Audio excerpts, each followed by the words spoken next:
महादेव शंकर हैं जग से निराले, बड़े सीधे सादे बड़े भोले भाले। महादेव शंकर हैं जग से निराले, बड़े सीधे साधे बड़े भोले भाले।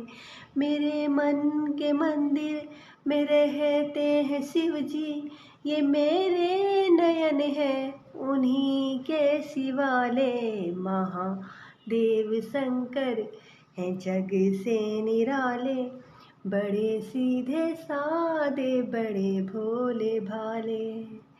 बना लो इन्हें अपने जीवन की आशा, सदा दूर तुमसे रहेगी निराशा। बना लो इन्हें अपने जीवन की आशा, सदा दूर तुमसे रहेगी निराशा। बिना मांगे वरदान तुमको मिलेंगे, समझते हैं वो तो हर एक मन की भाषा। उन्हीं के अंधेरे उन्हीं के उजाले, उन्हीं के अंधेरे उन्हीं के उजाले। महादेव शंकर हैं जग से निराले, बड़े सीधे सादे बड़े भोले भाले। महादेव शंकर हैं जग से निराले, बड़े सीधे सादे बड़े भोले भाले। मेरे मन के मंदिर में रहते हैं शिव जी, ये मेरे नयन है उन्हीं के सिवाले। महादेव शंकर हैं जग से निराले, बड़े सीधे सादे बड़े भोले भाले। हेडा खान बाबा जी उत्तराखंड के रहस्यमय योगी जिन्होंने शम्मी कपूर को बना दिया महात्मा जी। हेडा खान बाबा जी को उत्तराखंड में भगवान शिव का अवतार माना जाता है। बहुत से लोग उन्हें महाअवतार बाबा भी कहा करते थे। उनके शिष्य देश में ही नहीं विदेशों में हैं। वह महज 14 वर्ष के लिए जनता के सामने आए, लेकिन उन्होंने लोगों के मानस पर गहरा असर छोड़ा। उत्तराखंड में एक अद्भुत संत हुए हेडा खान बाबा जी। यह जून 1970 में अचानक नैनीताल जिले में दिखाई दिए। कुछ ही दिनों में वह हेडा खान बाबा के नाम से मशहूर हो गए। नैनीताल उत्तराखंड में जून 1970 की एक सुबह को एक युवा सन्यासी गंगा किनारे बसे गांव हेडा खान की एक पथरीली गुफा में दिखाई दिया। उसकी उम्र मुश्किल से 27-28 साल की लग रही थी, लेकिन उसके चेहरे का तेज लोगों को अपनी ओर खींच रहा था।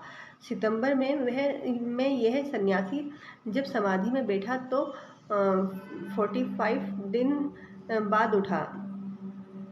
उसका नाम किसी को पता नहीं था।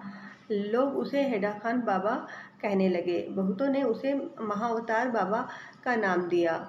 उनका मानना था कि यह वही महाअवतार बाबा हैं जो युगों से हिमालय में निवास कर रहे हैं। हैरानी की बात थी कि उसी क्षेत्र में 1860 से 1922 के बीच एक और हेडा खान बाबा हुए थे। साल 1971 के सितंबर महीने में इस युवा साधु ने कोर्ट में पहुंचकर दावा किया कि वह हेडा खान बाबा है और नए शरीर में फिर से वापस आया है। उसने अदालत में कुछ ऐसे सबूत पेश किए जिन्होंने यह साबित कर दी कि वही हेडा खान बाबा है। युवा हेडा खान बाबा की प्रसिद्धि तेजी से बढ़ने लगी। वह लोगों के बीच सर्वधर्म समभाव का संदेश देने लगे। वे कहते कि सभी धर्म एक ही जगह पहुंचने के अलग अलग रास्ते हैं। साल 1974 में में मशहूर फिल्म अभिनेता शम्मी कपूर के परिवार ने उन्हें अपने घर आमंत्रित किया। शम्मी कपूर को इन सभी बातों में कोई रुचि नहीं थी, लेकिन फिल्मों की शूटिंग में बिजी लेकिन परिवार के जोर देने पर दूर कोने में बैठकर हैदर खान बाबा की फ़ोटो खींचने लगे। अचानक उन्हें लगा कि बाबा उन्हें ही देख रहे हैं।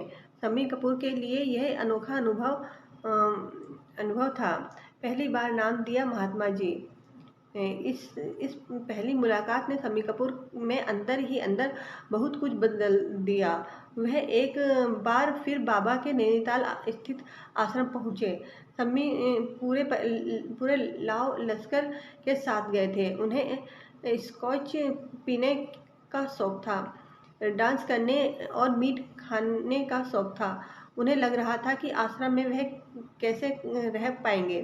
वहाँ पहुँचने पर बाबा ने उन्हें हंसकर आ गए महात्मा जी अध्यात्म में डूब गए थे। शम्मी कपूर को यह सुनकर अजीब सी शांति मिली। धीरे धीरे उनसे उनका शराब पीने का शौक और दूसरी आदतें अपने आप छूट गई और वह गहरे ध्यान में जाने लगे। इसके बाद अपने अंतिम समय तक शम्मी कपूर अध्यात्म में डूबे रहे। उन्होंने एक वेबसाइट भी बनाई जो हैदर खान बाबा को समर्पित थी। भविष्य के लिए थी चेतावनी। हैदर खान बाबा ने साल 1984 में देह त्याग कर दिया। उनका मानवता के लिए एक ही संदेश था, एक दूसरे से प्रेम करो, सभी धर्मों का सम्मान करो। उन्हें श्रद्धालुओं को चेतावनी दी थी कि वे महाक्रांति के लिए तैयार रहें। इस महाक्रांति की चर्चा में वह कहते थे, भूकंप आएंगे, बाढ़ आएंगे, हादसे होंगे, युद्ध होंगे, इसलिए आने वाले समय के लिए साहस और प्रेम बटोर कर रखो। केवल सत्य का मार्ग ही मानवता को बचा सकता है। राधे गोविंद गोविंद राधे राधे, राधे गोविंद गोविंद राधे राधे। हैदर खान बाबा की हत्या के आरोप में किशोर बाबा को गिरफ्तार किया गया था। तमाम जुड़ावों के बीच पद्मा दत्त पांडे के साथ बाबा हैदर खान को लेकर मेरा मतैक्य नहीं हो सका। वे 1970 में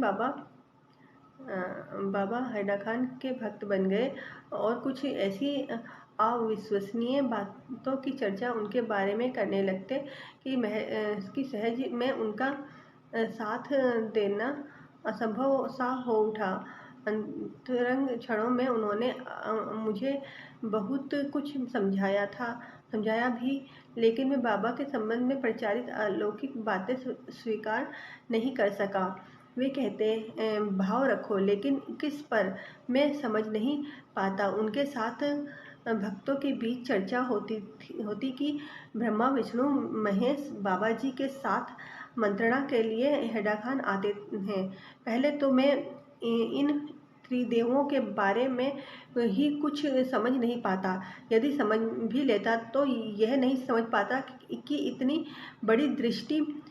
बड़ी सृष्टि के नियंता को मंत्रणा के लिए बाबा के पास वह भी हैदर खान आने की क्या जरूरत पड़ गई।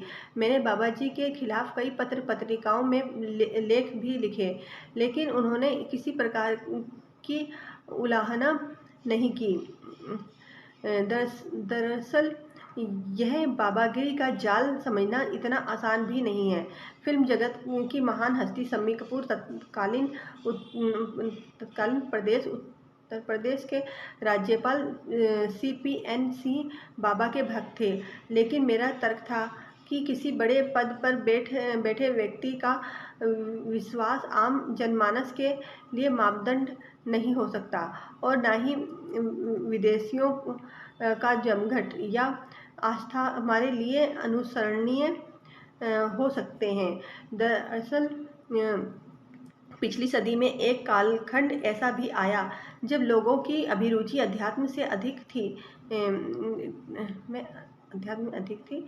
उस समय लोग सीधे साधे सच्चे इंसान की जिंदगी जीते थे और उनकी आस्था व विश्वास सहज में ही योगी महात्माओं संतों में थी। बाबा हैदर खान सोमवारी महाराज, नानतीन महाराज, नीम करोली महाराज जैसे कई संत महात्मा इस क्षेत्र में रहे और अपनी सिद्धियों से उन्होंने लोगों को प्रभावित किया। महादेवगिरी महाराज ने पटेल चौक में पीपल के पेड़ के नीचे भैरव मंदिर तथा नवाबी रोड में एक मंदिर के साथ संस्कृत पाठशाला का निर्माण करवाया। उन्हें भी एक सिद्ध पुरुष के रूप में जाना जाता था।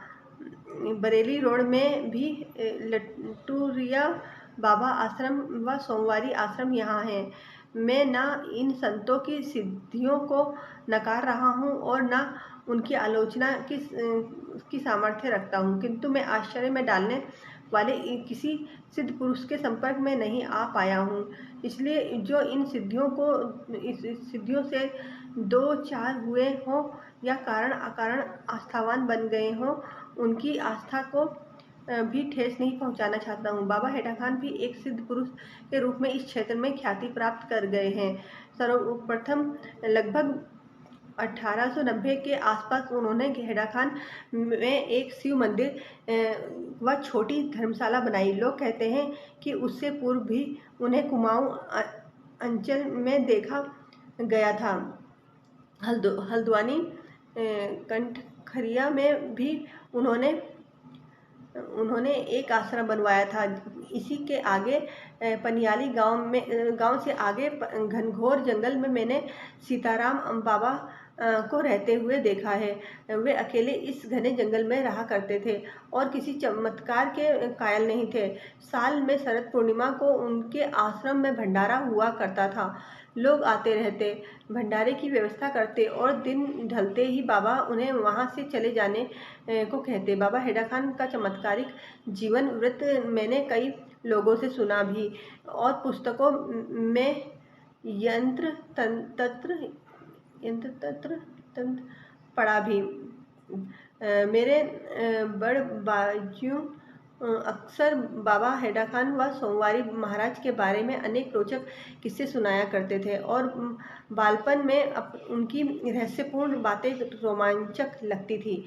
हैदर खान बाबा के संबंध में यह भी बताया जाता था कि वे नेपाल जाने के लिए अपने भक्तों को काली नदी के किनारे छोड़ काली में डुबकी लगा गए और अदृश्य हो गए।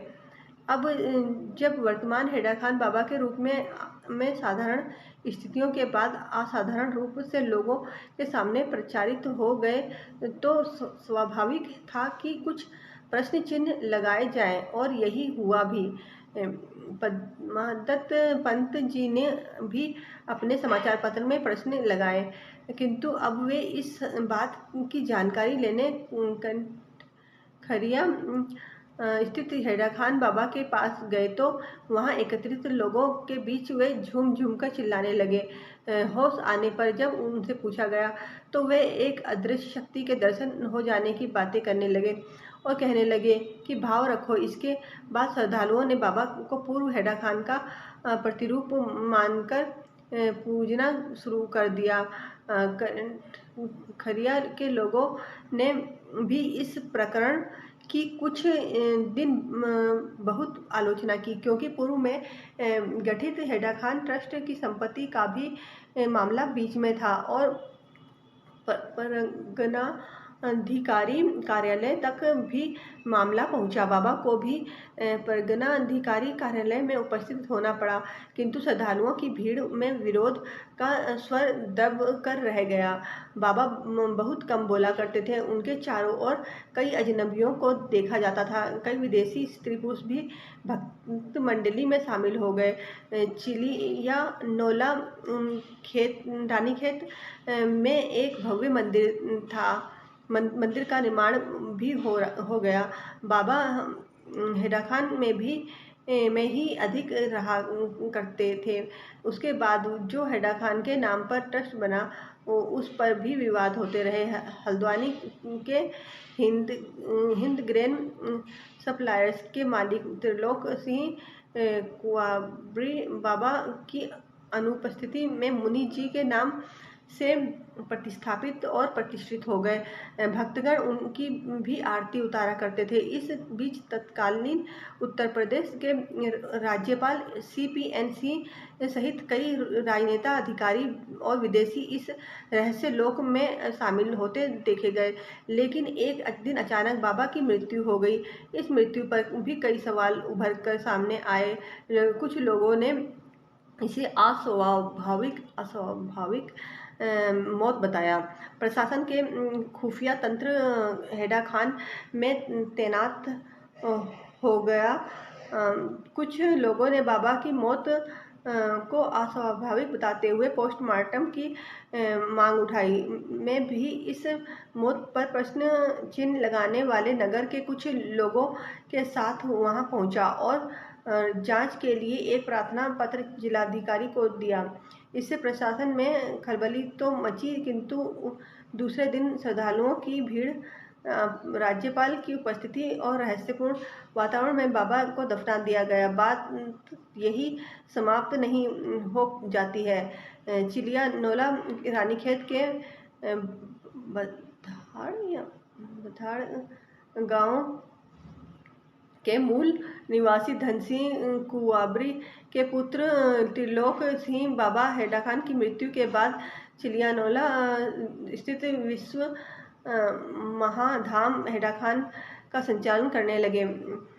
विदेशों में भी इस संस्था के 18 आश्रम और 70 सेंटर आज भी संचालित हो रहे हैं।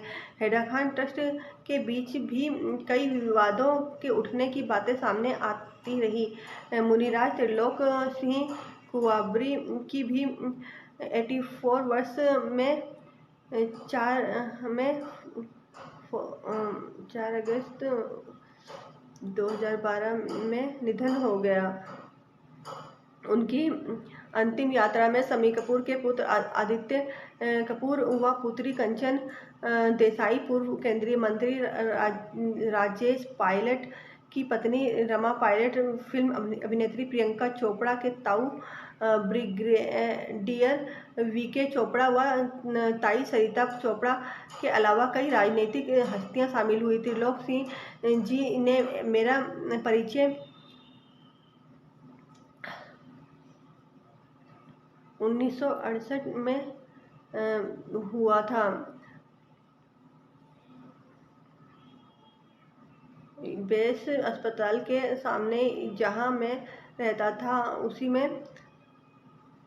उसी से लगे पटेल चेक में उनका व्यावसायिक प्रतिष्ठान था और अधिकांश समय उनके साथ गपशप में गुजारता था। वे एक सज्जन व साधारण पृष्ठभूमि के व्यक्ति थे, किंतु एकाएक उनके इस मायालोक में प्रविष्ट हो जाना मुझे आश्चर्य में डालने वाला था।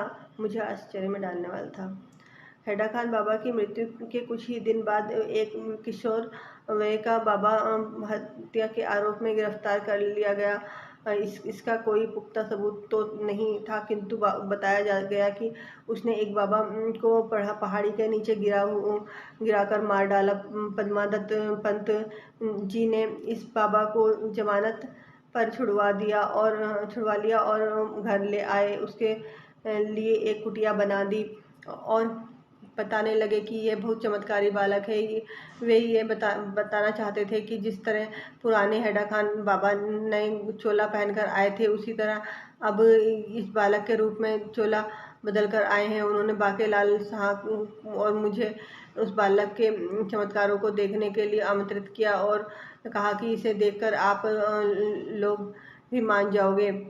एक दिन बाकेलाल सिंह साहब और मैं दोपहर में जब उनके घर पहुंचे तो वे बड़ी बेचैनी के साथ इधर उधर टहल रहे थे और कहने लगे कि बाबा पुंडरीकाक्ष उनकी अनुपस्थिति में उस बालक बाबा को उठा कर ले गए हैं। वेदांताचार्य बाबा पुंडरीकाक्ष मुनस्यारी से आगे मत्रोली की बर्फीली पहाड़ियों में एक लंबे समय तक साधना कर चुके थे। मत्रोली के घने भोजपत्र वन में विचरण करने वाले कस्तूरी मृग उनके आश्रम में पालतू जानवरों की तरह रहते थे। बहुत से लोग उनकी तपस्या से अभिभूत थे, लेकिन वे भी विवादों से परे नहीं रह पाए।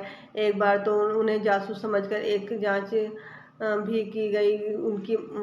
उनका मुनस्यारी बस स्टेशन नहीं, एक मकान भी था, जिसे बाद में उन्होंने मेरे समाचार पत्र के सहयोगी दुर्ग सिंह मतोलिया को बेच दिया। वे अक्सर हल्द्वानी नवाबी रोड में आकर टिका करते थे। पंत ने बताया कि बाबा पुंडरीकाक्ष उस बालक को उठा ले गए हैं। उसके बाद उसका कोई पता नहीं चल पाया। कुछ साल बाद हरिद्वार में एक दशहरागिरी नामक बाबा के लापता होने का समाचार सुर्खियों में छपा और उसके माने जाने की आशंका जाहिर की गई। जांच करने वाले हैदर खान भी पहुंचे। पत्रकारों की टीम के साथ मैं भी हैदर खान तक गया, किंतु वहां कुछ पता नहीं चल पाया। कुछ समय बाद बाबा के मिल जाने का समाचार भी मिला और यह भी पता चला कि दशहरागिरी बाबा और कोई नहीं, वही बालक है। बाबाओं और उनके भक्तों के रहस्य लोक का पता लगा पाना आसान काम नहीं है। राधे राधे गोविंद राधे राधे, राधे राधे गोविंद गोविंद राधे राधे। ऐसी कृपा करो कृपा मई राधे, तुझे भूलूं नहीं पल छिन राधे। राधे गोविंद गोविंद राधे राधे, राधे गोविंद गोविंद राधे राधे। मैं तो तेरी हूँ राधे, तुझे भूलूं नहीं पल भर राधे। राधे गोविंद गोविंद राधे राधे, राधे गोविंद गोविंद राधे राधे। ऐसी कृपा करो कृपा मई राधे, तुझे भूलूं नहीं पल छिन राधे। राधे गोविंद गोविंद राधे राधे, राधे गोविंद गोविंद राधे राधे। राधे गोविंद गोविंद राधे राधे, राधे गोविंद गोविंद राधे राधे।